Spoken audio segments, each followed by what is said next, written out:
talk tonight on raw and living foods. Project number 6 from the Competent Communicator Manual. Objective is vocal variety. It's time 5 to 7 minutes. And she also asked that we look for additional parts of her speech to help her in her development path. So please welcome Olga.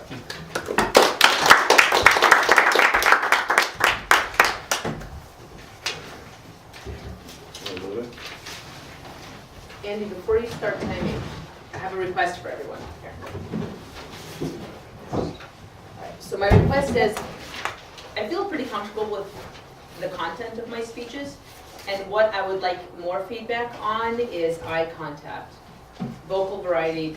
This is a vocal variety speech, so that's obvious, but body language, movements, like that kind of stuff. You can comment on the content, but that's a little bit less important to me now than all this other stuff that I'm trying to work on. So please keep that in mind and be brutal. Don't feel like you have to. It's the negative comments that help most of all. Do you have health insurance? I know. Feel good. Because you'll be playing something. Good evening, Toastmasters. I have a question for you guys. Who's heard of the term raw foods? Raise your hand. So everyone, except for Sal. I'm learning every day. Who's heard of the terms living foods? Living foods? Living foods. You too. That's what they eat in All right. China. Sushi. So a lot less of us have heard of the terms living foods than raw foods. When we think of raw foods, we think of salad maybe. We should eat some raw vegetables. We think of meat. You shouldn't eat your meat raw, except for maybe sushi or steak tartare. What we don't think of is milk. Milk is just, there's one kind of milk, right? You go to the store, you buy it. What most of us don't realize is that a long time ago, over 50 years ago, our milk, all of our milk was raw milk. It wasn't pasteurized, and that's very different from the milk that we consume today. Raw milk is just out of the cow, into the bottle. It's not heated, nothing is done to it. And that milk is full of all sorts of beneficial bacteria. And maybe and people are afraid that it might have some other kind of bacteria in it, so we started pasteurizing. Pasteurizing kills all the bacteria, the beneficial bacteria, and maybe some harmful bacteria if there is some. And that milk turns out to be a dead food. All the beneficial bacteria that was in there is dead. It's still in there, it's just dead.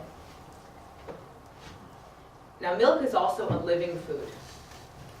And what that means is, at least raw milk is a living food. What that means is all that beneficial bacteria, it's still alive. It's all that a living food means. Fermented foods are living foods.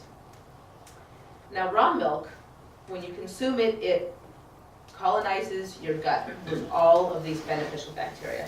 And they live in there and they help you digest the milk, eliminating lots of lactose intolerance. But they also help you extract all the nutrients from other foods, right? So when you eat raw vegetables, it helps you extract all the nutrients you could possibly get out of that food too.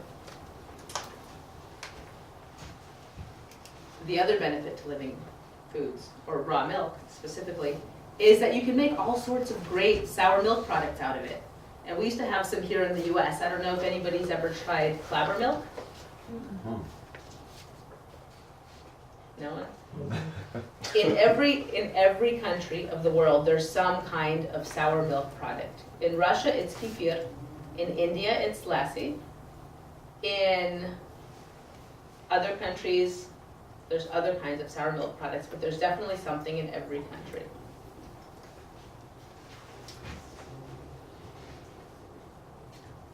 Clabber milk is just when you take milk and you put it on top of your refrigerator for 1 day, 2 days, 3 days.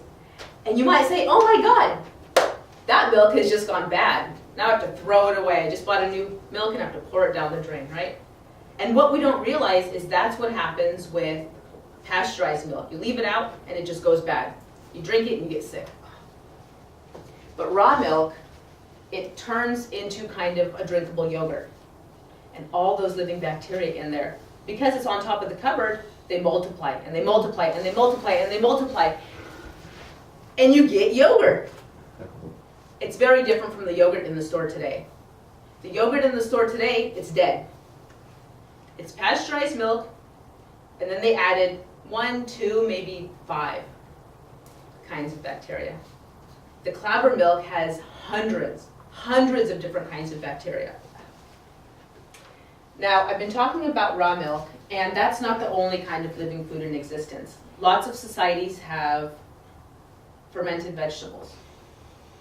So in Germany, you've probably heard of sauerkraut. That's a fermented vegetable. It's fermented for 6 months. They take cabbage, and they salt it, and they leave it in a bucket for 6 months. In Russia, it's 3 days. So it's a little different. In Japan, there's pickled vegetables. In Korea, there's kimchi. So there's something in every society. In the US, it's pickles. As long as you don't add vinegar to them, it's a living food. And we used to make them here. I don't know how many people make them anymore. But you take pickles, you salt them, you leave them in the cupboard for a couple days, and they start fermenting. And all those wonderful bacteria do their thing. And you get a fermented food. Nowadays, you can't get those kind of pickles in the store anymore, because now they contain vinegar, which kills all the bacteria. Now, why would we eat these foods? They're sour. We like sweet things in the US. So maybe we're not interested in eating them.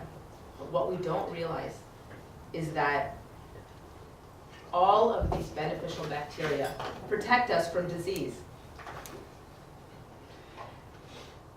And there's some researchers that have started thinking about maybe there's a link between asthma, other allergies, ADD and ADHD, and some other diseases to the lack of these beneficial bacteria in our gut. Because lately we have eliminated all living foods from our diet. If you get sauerkraut at the store, it's not fermented. And it probably has vinegar in it anyway, so if it was fermented. If you get pickles at the store, they contain vinegar. If you get yogurt at the store, it's not really fermented properly. So all of these foods that were previously living foods are no longer. So what should we do about it? I guess we have to solve our problem. Every single one of us should be talking about, thinking about, and eating living foods every day. So I guess now you have to call me and ask me how to make sauerkraut and how to make kefir. Thank you.